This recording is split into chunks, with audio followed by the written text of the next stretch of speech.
Bonjour, Christophe Gervaux. Nous sommes au mois de janvier, nous sommes le 23 janvier, je crois. Et je ne suis pas chef d'État et je ne suis pas élu. J'ai été militant politique. Je ne le suis plus, mais j'ai toujours la passion de la politique en moi et j'agirai dans le futur plus conformément à ce qu'est une vie de citoyen lambda, c'est-à-dire en votant, en prenant position par mes votes. Mais je souhaite, pourquoi pas, vous offrir mes voeux de bien-être pour 2025. Et je vais faire une sorte de résumé de ce qui se passe autour de ce qui a été pour moi les années, depuis les années qui s'écoulent depuis que j'ai découvert un peu l'autisme. J'avais des autistes autour de moi, comme tout le monde, dans la société, dans n'importe quelle société mondiale, et la société française aussi, en a. J'avais des autistes autour de moi, mais je n'étais pas conscient qu'ils étaient autistes et de ce qu'était leur autisme et de ce qu'était l'autisme. Et donc j'ai fait un bond en avant en connaissance ces dernières années sur l'autisme et j'ai découvert la façon dont ces sujets autistes peuvent s'en tirer, peuvent guérir de leur autisme grâce à la compréhension que que l'autiste a un rapport particulier que n'ont plus les psychotiques et les névrosés à leur S1, à leur signifiant numéro 1, le signifiant que un parent, leur a transmis, leur a donné comme repère de leur identité. Voilà. Eh bien, cette découverte fondamentale qui restait à faire à partir de la théorie lacanienne, de la psychanalyse, cette découverte est faite et maintenant je peux dire que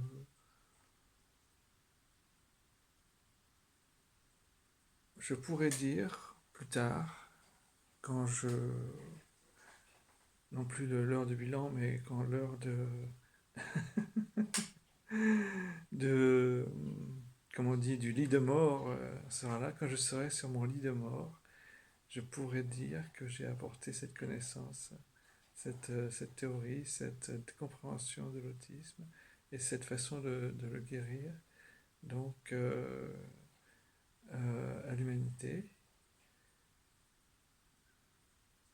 grâce au concours d'autres personnes bien sûr, mais c'est moi qui, en tant que psychanalyste, ai fait ce travail-là. Et en fait, je me dis, maintenant, là j'ai 56 ans, je me dis,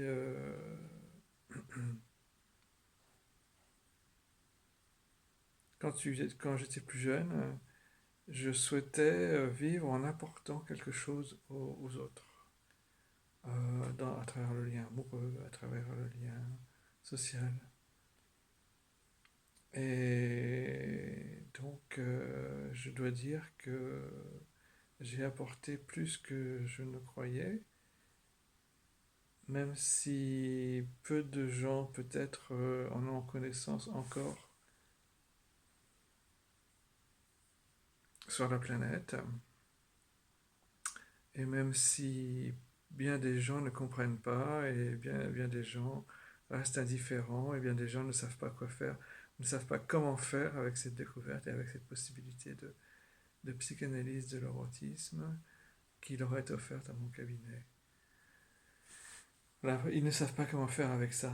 Et ça veut dire que ce n'est pas pour ça que je vais rouler sur l'or grâce à une sorte de spécialité que j'aurais qui serait d'avoir compris cet autisme. Bon, eh bien, je me disais plus jeune, il faudrait que j'apporte quelque chose aux autres pour pouvoir dire que j'ai vécu une vie telle que je souhaite la vivre. Eh bien, on peut dire que c'est fait grâce à cela aussi, et que cela a été fait aussi dans le lien amoureux. J'ai vécu ces dernières années en même temps que je devais m'adapter justement à tout ça, à être celui qui avait découvert tout ça sur l'autisme, et de nouvelles choses sur la psychose aussi. Eh bien, j'ai dû m'adapter à cette vie où les pouvoirs publics, je pense, tiennent à notre contribution, à cette contribution, à ces contributions dont je viens de parler à l'humanité.